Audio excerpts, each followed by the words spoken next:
শিক্ষামিত্ৰ TET শিক্ষক সন্থা অসমৰ মহানুভৱতা মানুহে মানুহৰ বাবে কথাষাৰৰ নিদৰ্শন চিপাঝাৰত মৃত সতীৰ্থৰ পৰিয়াললৈ এককালীন আৰ্থিক সকাহ শিক্ষামিত্ৰৰ মৃতকৰ আত্মাৰ সদ্গতি আৰু পৰিয়াললৈ গভীৰ সমবেদনা শিক্ষামিত্ৰৰ আজি দৰং জিলাৰ চিপাঝাৰ শিক্ষাখণ্ডৰ অন্তৰ্গত ২ নং বৰলাখাইটি পূবচুবা আমাৰ প্ৰভাশালী শিক্ষামিত্ৰ টংকেশ্বৰ ডেকাৰ অকাল বিয়োগত দৰং জিলাৰ দলগাঁও কলাইগাঁও আৰু চিপাঝাৰ শিক্ষাখণ্ডৰ অৰ্ধ শতাধিক শিক্ষামিত্ৰ টেট শিক্ষক সন্থা অসমৰ সদস্যৰ এটা সজাতি দলে তেওঁৰ ঘৰত উপস্থিত হৈ বিদেহী আত্মাৰ সদ্গতি আৰু শোক সন্তপ্ত পৰিয়াললৈ গভীৰ সমবেদনা জ্ঞাপন কৰে।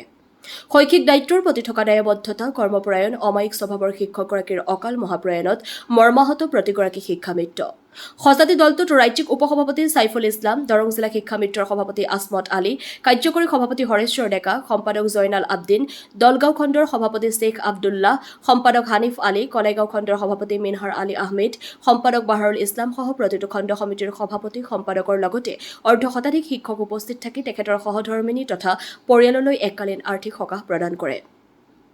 অফুৰন্ত জ্ঞানৰ ভঁৰাল আত্মত্যাগী আলোকসন্ধানী উদ্যমী আৰু কঠোৰ পৰিশ্ৰমী প্ৰকৃতাৰ্থত এজন নিষ্ঠাবান কৃতি শিক্ষকৰ বিয়োগে সমগ্ৰ শিক্ষক সমাজক মৰ্মাহত কৰা বুলি মন্তব্য আগবঢ়ায়। প্ৰয়াত টংকেশ্বৰ ডেকাৰ পৰিয়াললৈ শ্ৰদ্ধাঞ্জলি পত্ৰ মুঠ ৫৪,১১০ টকাৰে আৰ্থিক সকাহ প্ৰদান কৰে শিক্ষামিত্ৰ টেট শিক্ষক সন্থা অসমৰ দৰং জিলা সমিতিয়ে। প্ৰতিগৰাকী লোকে শিক্ষামিত্ৰৰ একতাৰে এই বান্ধোন আৰু অধিক শক্তিশালী আৰু প্ৰগতিশীল হোৱাৰ কামনা কৰে। News desk AIN live. আমাৰ টংকেশ্বৰ ডেকা ছাৰৰ মৃত্যুত আমি দৰং জিলাৰ শিক্ষামিত্ৰ টেট উত্তীৰ্ণ শিক্ষামিত্ৰ সন্থাই আমি মৰ্মাহত হৈছোঁ।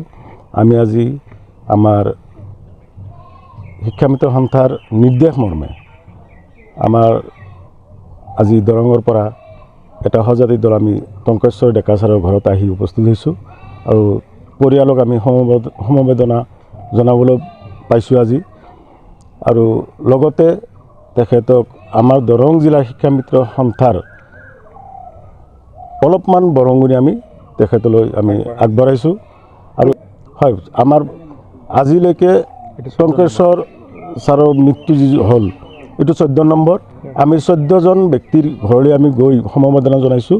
আশা কৰিছোঁ আমি আগলৈ আমি যিমান দিন জীয়াই আছোঁ আমি শিক্ষামিত্ৰ সন্থাই প্ৰত্যেকজন মৃতকৰ ব্যক্তিৰ ঘৰত আমি যাবলৈ আমি সাজু আছোঁ। পৰিয়ালকতো আমি যিমান পাৰোঁ আমাৰ ওচৰ চুবুৰীয়া এই হাজৰিকা পাৰাত আমাৰ শিক্ষামিত্ৰ আছে তেওঁলোকে খবৰ ৰাখিব। কিবা বিশেষ প্ৰয়োজনত আমাক আহ্বান কৰিলে আমি তেওঁলোকৰ লগত আমি থিয় দিবলৈ সাজু আছোঁ।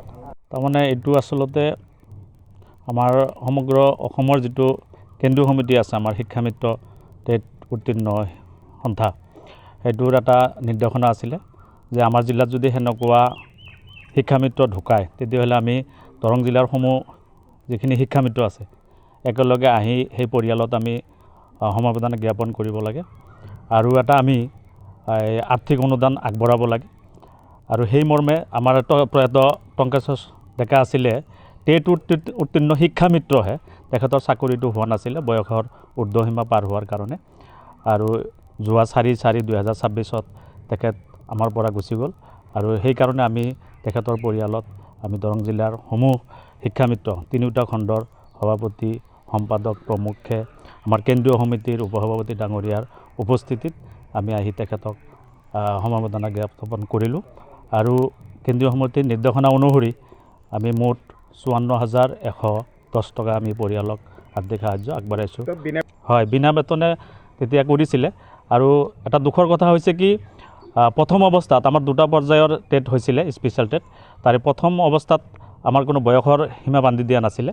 ছেকেণ্ড পৰ্যায়ত যেতিয়া বয়সৰ সীমা বান্ধি দিলে আৰু সেইকাৰণে তেখেত হয়তো টেট উত্তীৰ্ণ হৈও নিয়োগপ্ৰাপ্ত হোৱা নাছিলে কাৰণ তেখেতৰ বয়সৰ যিটো সীমা অতিক্ৰম কৰিছিলে।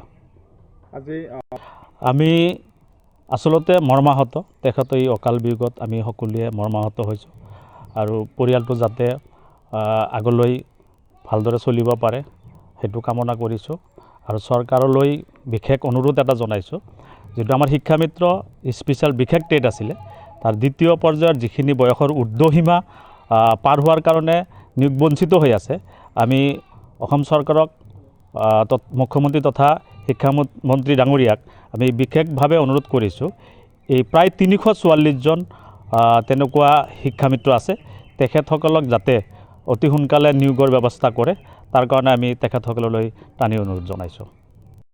যিকোনো খবৰ আৰু বিজ্ঞাপনৰ বাবে যোগাযোগ কৰক 7896121996।